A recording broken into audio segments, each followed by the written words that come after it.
দীর্ঘ টানাপোড়েনের পর অবশেষে বদল হলো হাইলাকান্দি পৌরসভার চেয়ারম্যান। দীর্ঘদিনের বিরোধ ও জল্পনা কল্পনার পর অবশেষে বদল হলো হাইলাকান্দি পৌরসভার চেয়ারম্যান ও ভাইস চেয়ারম্যান।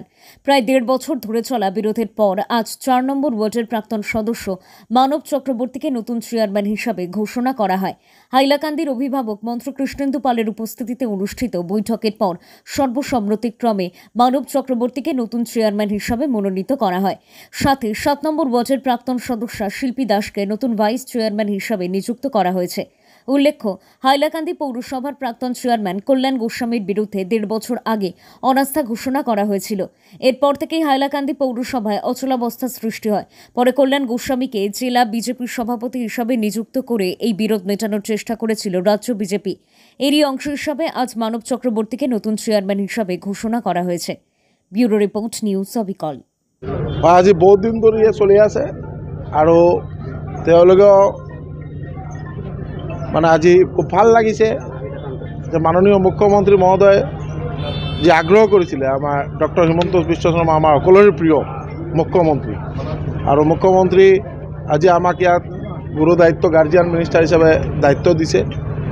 দিয়াৰ পিছত আমি সব ৱাৰ্ড কমিশ্যনাৰৰ লগত কথা পাতি আনএনিমাছলি তেওঁলোকে মানৱ চক্ৰৱৰ্তী আমাৰ 4 নম্বৰ ৱাৰ্ডৰ ৱাৰ্ড কমিশ্যনাৰ তেখেতক চেয়াৰম্যান হিসাবে সকলে মিলি সব ৱাৰ্ড কমিশ্যনাৰে তেখেতক চেয়াৰম্যান হিসাবে সমৰ্থন জনাইছে আৰু এইটো অফিচিয়েলি আজি এনাউন্স হ'ল।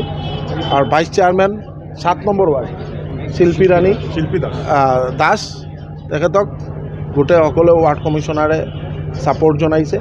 আৰু আমি ভাবোঁ আজিৰ পিছত মানে এটা ভালকে ষ্টেবল এটা মিউনিচিপাল বোৰ্ড গঠিত হ'ব আৰু মাননীয় মুখ্যমন্ত্ৰী মহোদয়ৰ নেতৃত্বত যাতে হাইলাকান্দি টাউন চহৰ এটা স্মাৰ্ট সিটি হিসাবে তেওঁলোকে গঢ়িব পাৰে তাৰ কাৰণে সকলে সমৰ্পিত মন লৈ কাম কৰিব।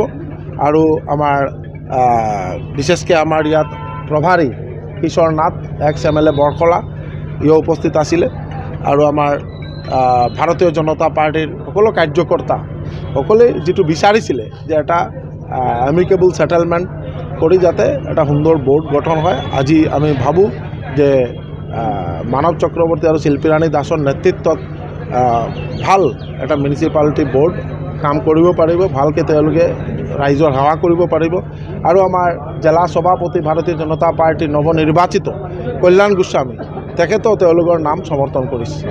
এইটো কাৰণে আমি সকলোকে শুভেচ্ছা আৰু অভিনন্দন জ্ঞাপন কৰিছোঁ আৰু সকলোৱে যাতে ভালকৈ কাম কৰি যাব পাৰে।